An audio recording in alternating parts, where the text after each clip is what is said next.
everyone. My name is Sam.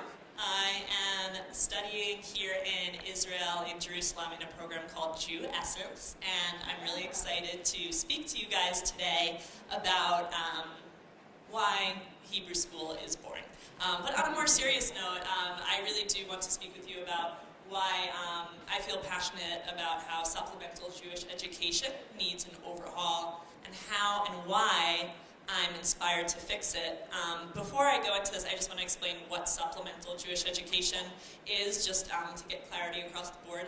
By supplemental Jewish education, I mean not Hebrew day school, but rather I mean going to Hebrew school, 2 or 3 times a week after school, or what might be called Sunday school. So that's what supplemental Jewish education is. Okay, next slide. Sorry, I'm not cool enough to snap like Josh did, so I'll just say next slide. Okay, so does this sound familiar to any of you guys? I didn't do anything yet. Does this sound familiar to any of you guys? Adon Olam Asher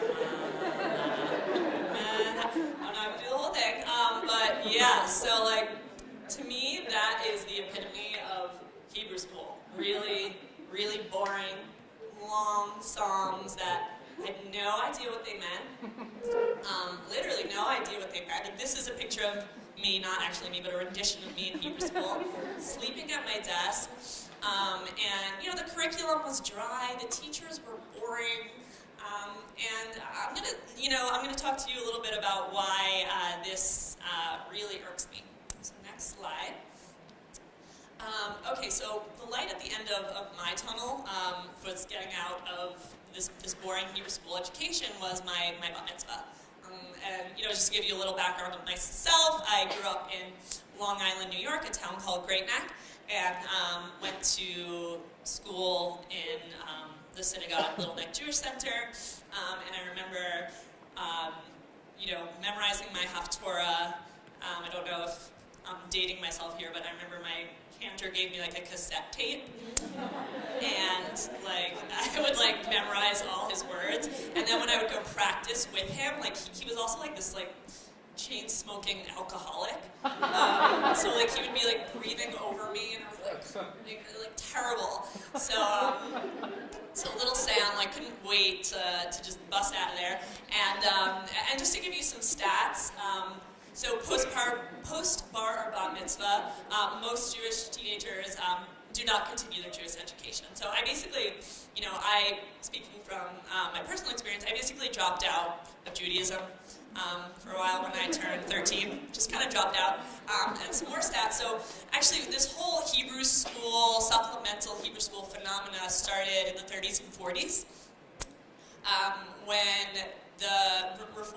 some reform and conservative movements decided to make at least 3 years of Hebrew school a requirement before somebody got a bar bat mitzvah. So you could no longer just go get bar mitzvah. You had to actually have 3 years of Hebrew school education, thus starting this whole kind of Hebrew school movement, the supplemental Hebrew school movement, which I found interesting. Unfortunately, of course, the unintended consequence of this movement was that people just went to Hebrew school for that bar and bat mitzvah, and then at the end of it, they basically, like I said, they kind of dropped out of Judaism. I remember personally, as soon as my youngest sibling got bat mitzvah, my parents literally just canceled our membership, and we were no longer part of any synagogue.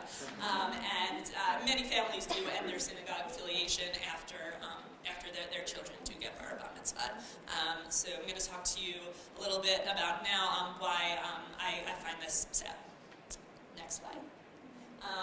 Cool. So I wanted to show you guys this chart. I really hate the titles secular, reform, conservative. I don't even know what I was growing up. It's not like we had a sign on our doorway we are reform. It was just not. I don't really like titles, but I do think this chart is really powerful.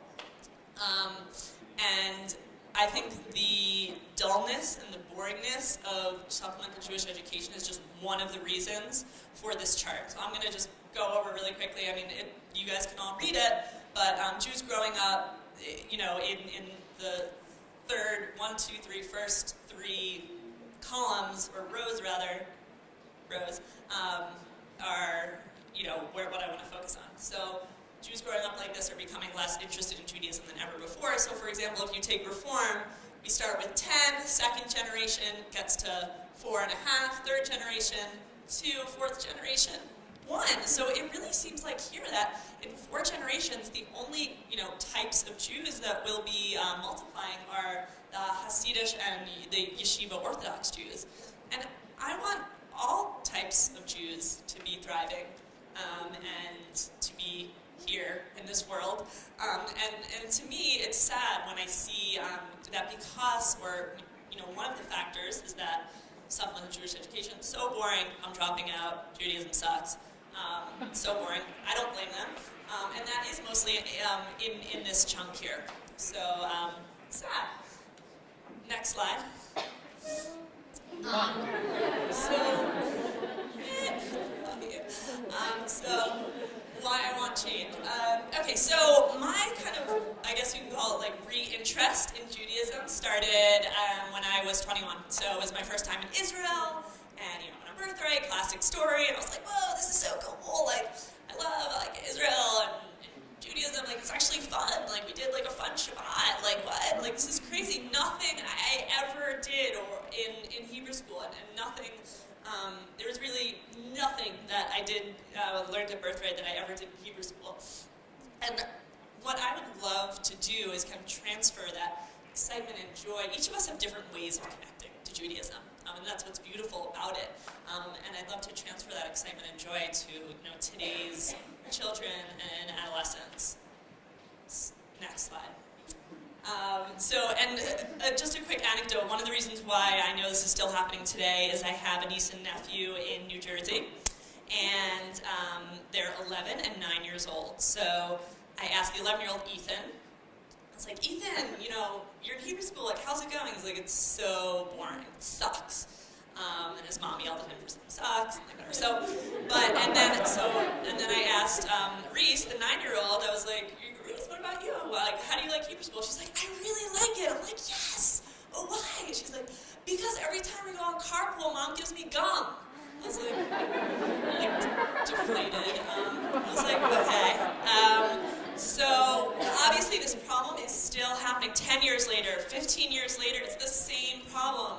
So some of the solutions that I thought of and would like to start to implement are first meeting with the boards and administrators of Hebrew schools, finding out what are they teaching, what is the curriculum, can we talk about making changes?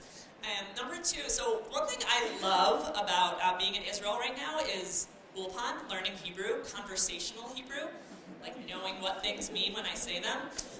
So I would love to incorporate Ulpan and conversational Hebrew learning into Hebrew school curriculums because I think it's useful, it's fun. Next, so let's bring the joy of Israel into Hebrew school. I was like, so Ethan, I was like, what to my nephew again? I was like, what if an Israeli soldier came to speak with you? I told him about that. He's like, that's cool. So kind of making Hebrew school cool, bringing some cool Israelis in to speak with the children to show them that there's different types of Jews and different types of Judaism. It's not just boring. I put Breslev rabbis there because Breslev is just a really fun sect of Judaism. They sing and they dance and it's really fun. So I thought maybe we could have a visiting Breslev rabbi.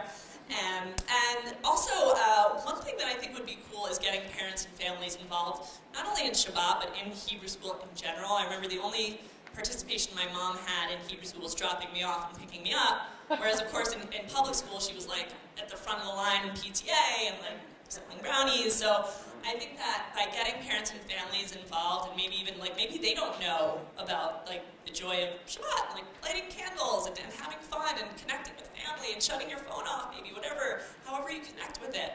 So getting parents and families involved in Shabbat is another one of my ideas. And next slide. So if you're feeling stressed about this, I don't know if you are, but one idea I have is when you go back and visit your hometown, ask your local synagogue or Hebrew school if you could have 30 minutes to speak. I guarantee they'll say yes. I guarantee it's something they've never done before. And you never know what kind of children you might inspire. And it might click for them, wow, I've never heard this about Jews. Like, you guys are all doing such amazing, inspiring things here, and it would be awesome to bring that back to your community. And also, I'd love to hear from you guys, so after this whole TED Talks is done, please come talk to me. Do you think Hebrew school should be changed, supplemental Hebrew school? Why or why not? And would love to hear from you guys. And next slide. Oh, sorry. No, go back, sorry. Yeah, so finally, I would just like to end with, I really want Judaism to be in this world forever and ever, la'olam va'ed. And I think that by making Hebrew school fun and by showing kids that Judaism is actually really joyful, and I wish I knew that, before I turned 21, it's just one way to help our heritage thrive and survive.